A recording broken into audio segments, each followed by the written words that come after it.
All right, we're back on Morning Line. It is our final segment with our guest this morning, Professor Thomas Schwartz from over at Vanderbilt, teaches political science and the like. Nice to have you on, sir.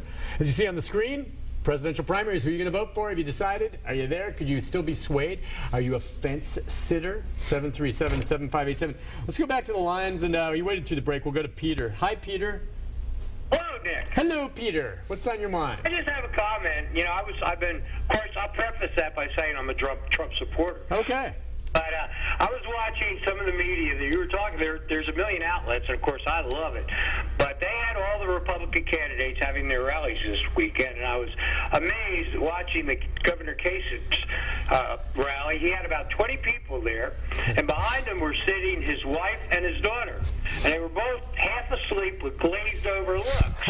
And I expected Mr. Sandman music to come on in the background. And it's no wonder that you know, the Trump rallies, people were there, they were cheering, it's just a dramatic difference. And of course, you know, he's going to get those people's votes.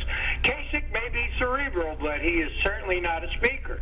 And as far as the other candidates, you know, Cruz, he'll say anything because, you know, he's a big First Amendment right person, but then he's blaming Donald for the violence, you know. Yeah. And protesters don't have the right to stop rallies or to interfere with free speech. They have to stay a certain distance back, and this is well established in law. So, but anyway, that was my comment, Nick. Thanks for the show today. It's been entertaining. Yeah. Appreciate your call. Yeah, well, there's a long-standing history. The protests, and I don't have a problem with you having a rally and having a protester removed, okay? I mean, that's structured. It should be set up that way. And the problem is if the protester instigates it, and some of these protesters may have, then they need to be dealt with more physically if they have to be taken down. But the problem is, again, and it's the one that we keep seeing over and over again, and a few others, where the guy's just waiting and then just boom.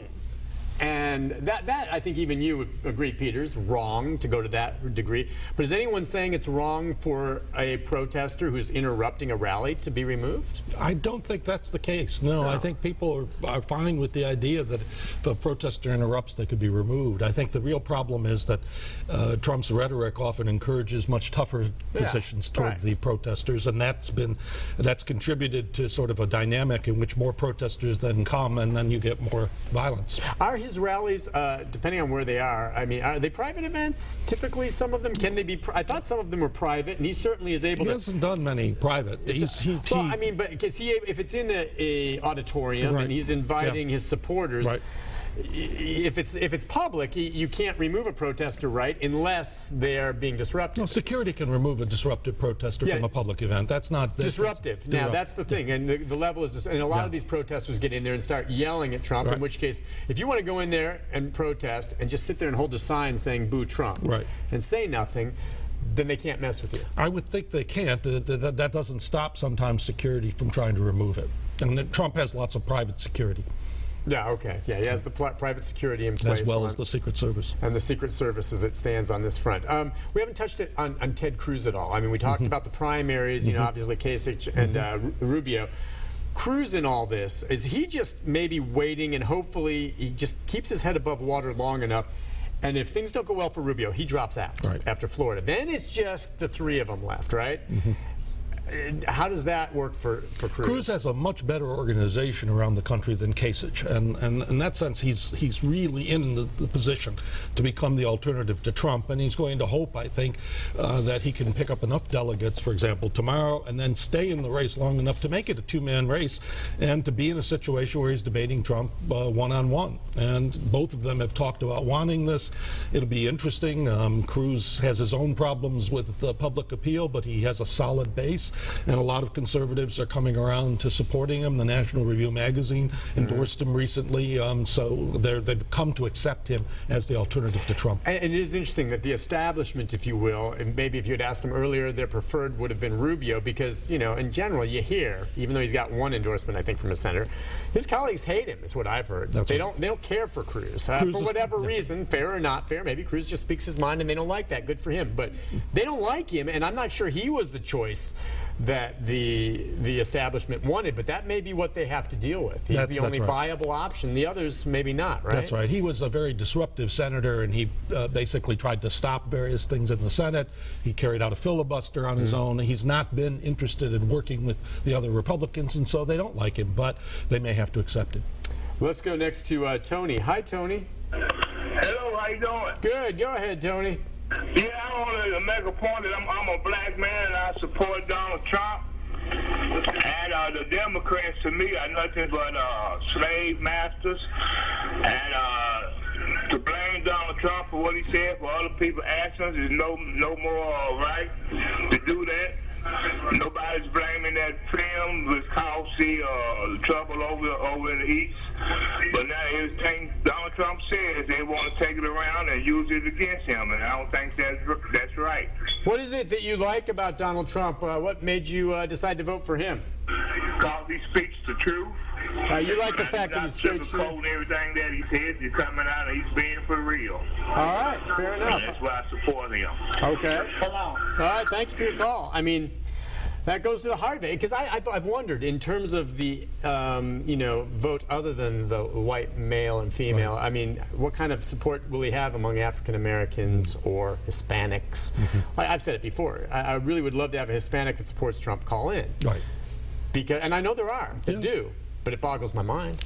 After the things he said, if you're Hispanic, I'm sorry, I want to hear why you would support him. As for African Americans, well, what's interesting is, the caller mentions that he speaks the truth, but what truth? I mean, Trump's changed his position so frequently. It does strike me as interesting that he's managed to keep a persona of being a straight shooter when he alters his stances frequently. Yeah, and what I think maybe, and I understand your very point, I thought that as he said it, it's almost to me like what they like is that, all right, they don't pay that close attention, but they like that he's plain spoken in terms of speaking exactly his mind, whether he flip-flopped or not, that he's not afraid to come after someone. Right. And he's definitely not politically correct. Right. And I think that might get at something of the other divides on Trump supporters, that people who are more plain-spoken, perhaps less educated or less wealthy, may find Trump much more of a breath of fresh air compared to the other elitist candidates. Is that because they're just fed up with the establishment that was there before and felt that that's not representative of them? Yeah. And there's that anger there, so when Trump starts calling names or going after someone, they like it, and which when I see him sometimes and he goes after some of these guys, I kind of feel it too, and I go, yeah, all right. Well, take for example an issue like trade. Most elitist or educated people tend to prefer it. All economists say that it's good for us to have lots of trade with other countries. But if you're affected by it, if you lose your job because your job is shipped overseas or because Chinese products undersell it, you're not going to be as sympathetic. So even if there is the rational, educated argument that free trade is good for the country as a whole, if it hits you and it doesn't actually help you, I think there's a much stronger antagonism toward that. All right, where do you think we'll sit as we just wrap things up after tomorrow? Where do we think we're going? Any thoughts on that? I think it may be. I think what's interesting, and I haven't read a great deal of commentary on this, is what happens if Trump wins Florida and loses Ohio. Okay. He will have a big addition to his delegate count, but he still won't be in commanding position. I think what's going to happen is Rubio will be gone. Kasich, I think it looks like he's going to win in Ohio, so he'll still be around, so it'll be down to a three-man race. But I think we're going to still see the campaign's going to continue, and I think there's still a great deal of uncertainty, and now uncertainty about whether Trump could be acceptable to even Republicans who had said they would support the nominee. And you keep hearing about the possibility, if he ends up getting it, a brokered convention, and the Republicans don't want to do that.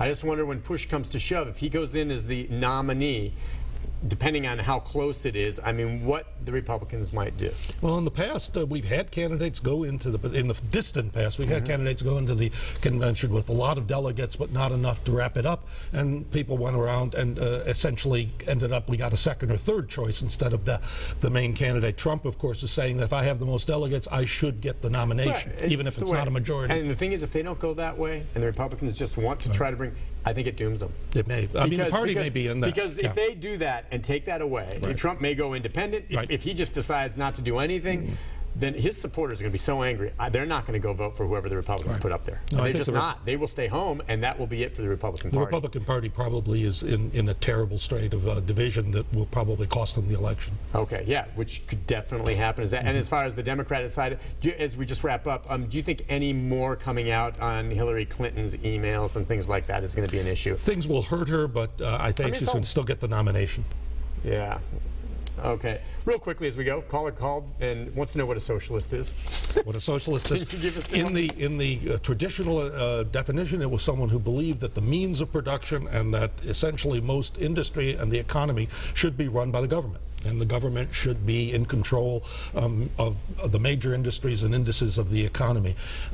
Nowadays, when Bernie Sanders uses it, he means it mostly in terms of the government should provide the welfare to the people. Health care, housing, minimum wage, these sorts of things should be guaranteed by the government.